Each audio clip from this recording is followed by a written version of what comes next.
Hi, I'm Tyler Faree, and I wanted to do a quick video on the Maliss Kashtira deck I took to 14th place at Hartford Regionals, 442 people, and a 7-2 overall record. 3 copies of Dormouse, the best normal summon in the deck. She protects link monsters pointing to her from card effects, though that's probably the least relevant thing she does.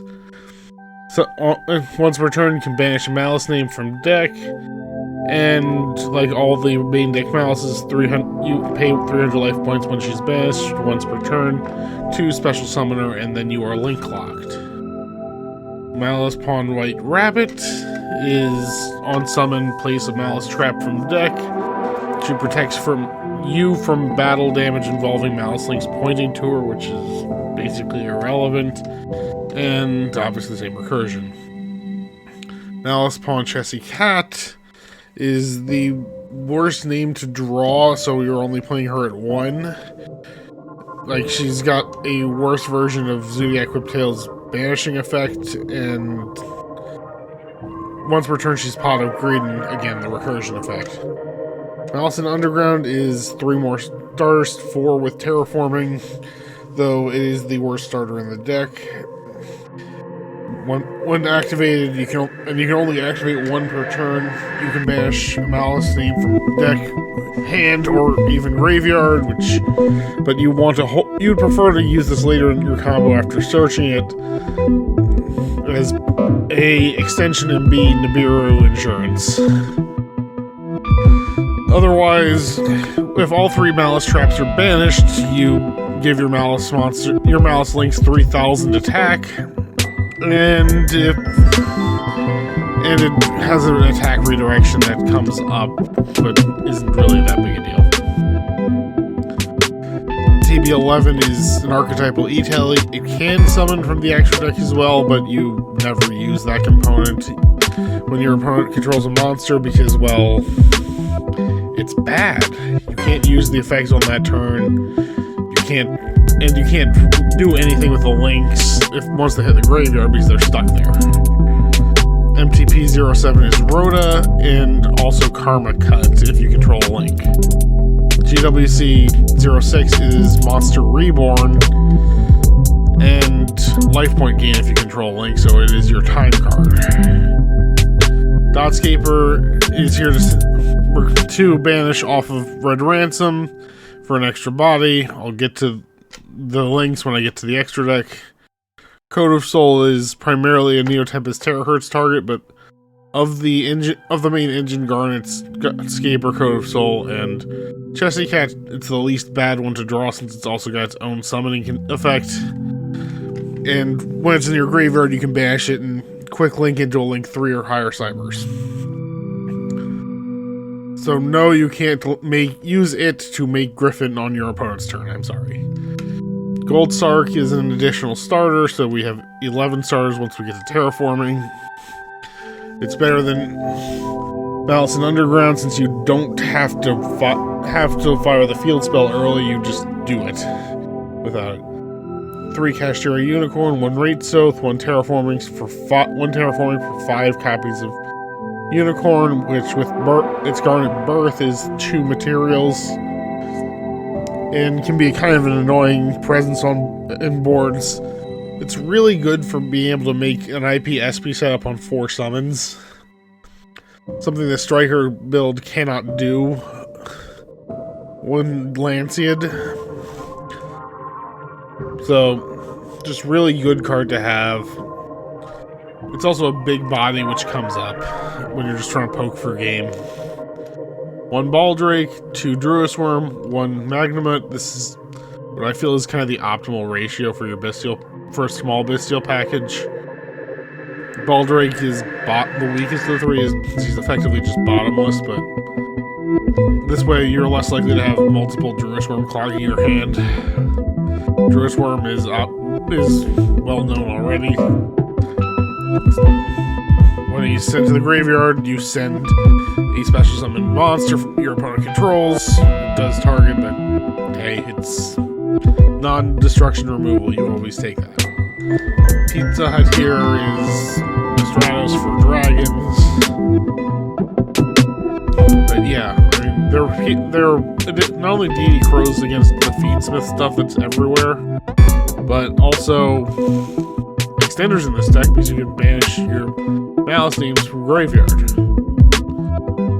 Dimension Shifter is obviously just an absurdly strong floodgate and hand trap. Just won me entire games, including game 1 going second in round 9. I open Shifter and draw, Ash Blossom, Bonfire. He passes turn, I go into Heartscriptor OTK. 3 Flawless. Honestly, like the least useful hand trap in the way things played out. The reality is Ryziel and Maliss both have lines that only give it 1 or 2 draws. And still produce solid enough end boards, especially backed up by non-engine. It's still a very good card, but it's not the world beater I think many of us feared it was going to be. If you have these and aren't going to an event soon, I would recommend selling. It's getting a reprint in April. Sell while it's got some value. 3 Ash Blossom, just the most consistent hand trap of all time. Rarely a turn ender by itself, but it doesn't just hit any one deck, it hits every one deck. 3 Droll and Lockbird. This is the only hand trap that completely ceases to function under Shifter, since the Bestials can at least banish the Shifter. But Ryziel does a decent amount of searching, and at least cuts off draws in the mirror. Or worse, punishes people who are still on mining. 3 Imperm. Target effect negation is always useful. And unlike Veiler, it functions under Shifter. 1 called by this honestly only got drawn a couple times, which you expect overall with a limited one of. But honestly, the main thing it did was make sighting easier. So I don't really regret bringing it. For the extra deck, we've got 1 Link Decoder, 1 Link Garibo for the Link 1s. Link Decoder just converts any 1 Cyberse into 2 Link materials. Link Garibo is just a way to put a Maliss. Is mostly here as a way to put one of the Maliss names in graveyard, so you can banish them with a Bestial, or if you have Shifter up, just immediately duplicate the material. IP SP setup, just good if you get Shiftered. Not Shiftered, Lanceiad, and I did actually IP in other situations as well. Aggro Lizardos and Splash Major are your link to extenders. Lizardos is your preferred one when it's live, since, well, it doesn't Cyberse lock you, so you have options open later in your combo, especially for Nightmare Griffin. 1 White Binder, this card is just Soul Charge. She is just Soul Charge and places a trap and draws a card when she recurs. Like, this card literally does everything. Just remember, the card draw means she is Ash Blossom target. She's an Ash Blossom target. Red Ransom searches the field. I wish they would release a second spell, but there's plenty of time for that. And then the attack manipulation is weird, but that's kind of appropriate to Alice in Wonderland. And when she's banished, she comes back and then banishes from deck. That's how you get Dotscaper in rotation. Occasionally Chessy Cat, depending on the situation. Heartscriptor is, well, Heartscriptor. Like, non-targeting banish that can't be negated if she points to a monster. And if she's banished, she comes back with 5,000 attack. Like, this is one heck of a boss. Access Code Talker, again with the trend of already strong staples turning into extenders in this deck. easily comes out with 5,000 plus attack, and then can banish a Maliss name to allow it to recur. Nightmare Griffin is just the strongest floodgate available to this extra deck. On Link Summon, it's got the spell trap set, but that rarely comes up. You don't really have that many spell and trap cards that end up in the graveyard over the course of your combo. Additionally, the thing you're really running it for is the Imprisoning Mirror against special summon monsters. It's just brutally strong, especially when backed up with like Firewall, MTP-07, and SP Little Knight. Firewall is just an extender, it's an end-board piece, like, it does everything.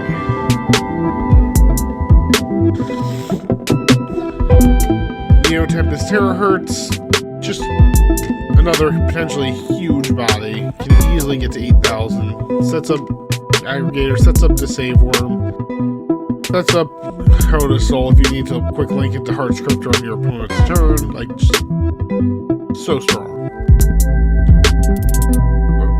Let's not skip it. The Save Worm is a spell trap negate when you're controlling 4 or higher Cyberse, which is generally going to be Terahertz or Firewall Dragon. Aggregator is a targeted card negate, but its timing is kind of weird, but it's also just being run because I'm on Ultimate Slayer on the side. 3 Lancia to turn Skip in the Mirror with 1 Sanctum if I'm going first for Thrust.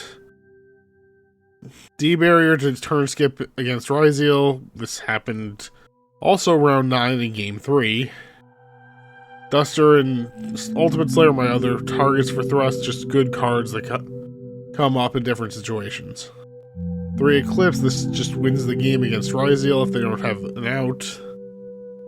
And 2 Forbidden Droplet. I wanted this to be Chalice, but I could not acquire my Chalices in time. So, Droplet it was, and it definitely came up clutch a couple times. Just do a couple quick combos. So, just the basic 1 card with Dormouse. Banish Rabbit. I'm going to do this, and then I'm going to do a Griffin combo. TB11. Because the Griffin combo also let me show some of the benefit of having Unicorn in general.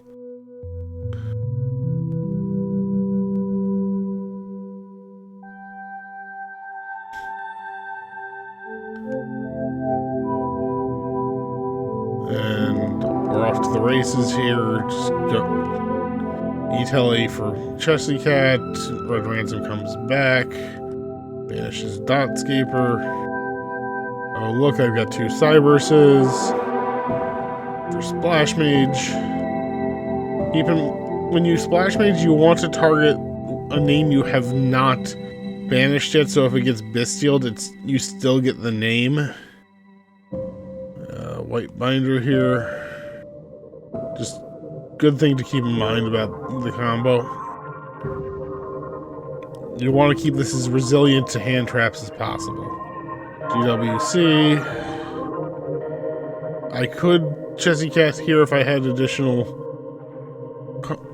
Maliss in hand, but for now we're just going in to Decoder, Firewall. You get the Decoder back. Now we can Underground to banish White Binder. White Binder comes back to draw a card. Firewall. If you draw into another Maliss name, I actually like putting back Haggard Lizardos because it gives you better follow-up lines. The Heart Scripter to trigger Firewall to summon and get the additional name engrave. Banish the Dormouse, you grab back. We're already on 3 draws. Link all 3 off for Neo Tempest Terahertz. Go to end phase, Terahertz, send to Save Worm. You don't necessarily do this in draw, but I'm doing it now for demonstration. demonstrative purposes. 2 and 3.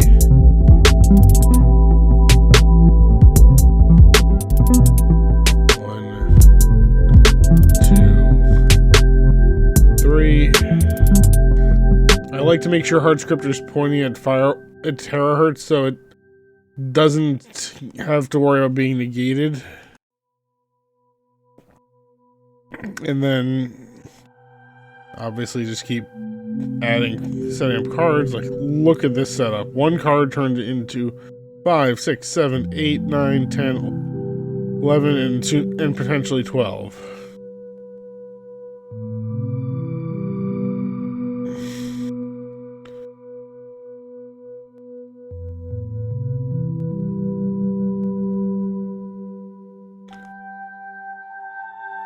Yeah. Look at all these resources. Like, you're just plussing out your ass.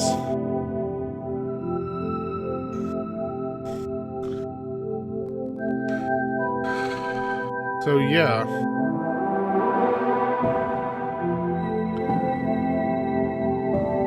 Now, let's put a unicorn up here. Starting hand size 2. Start. This will kind of let me showcase some of the advantages of having the unicorn. Now, this makes you a little more susceptible to droll, but lets you play through a lot of other hand traps pretty dang well. Because normally Haggard Lizardos is kind of a weak spot for something like Ghost Ogre to pop up. This combo does not care.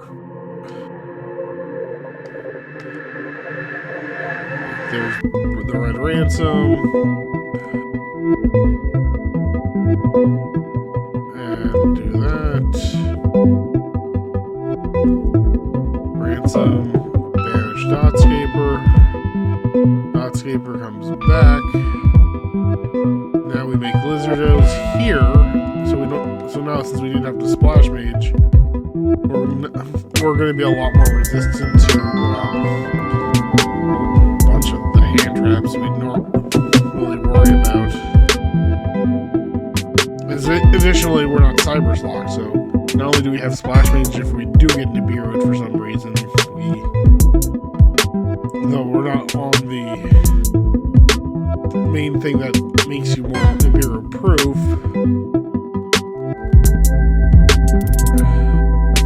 it's still just a better combo because now we have more options. In fact, we're going to Chessy Cat here. I'm going to show off the Griffin line.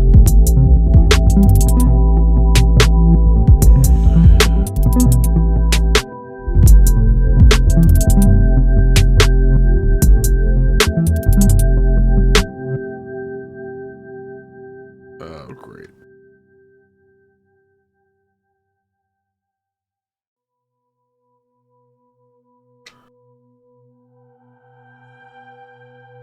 So I almost screwed this up, but this fixes the line. Make SP there. Banish Binder. Binder comes back, draws a card. Now we can make Firewall because our arrows are fixed. I was supposed to put White Binder here. Decoder. Griffin.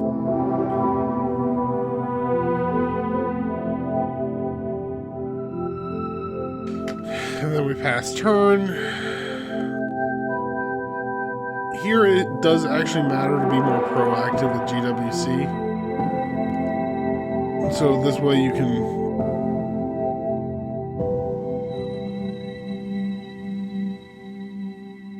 actually have the 2 bounces online at once.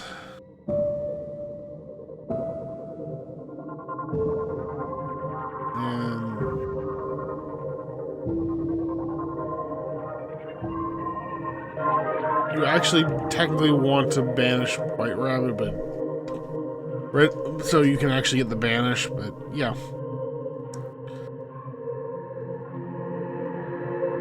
Just a pretty solid demonstration of what this deck is capable of.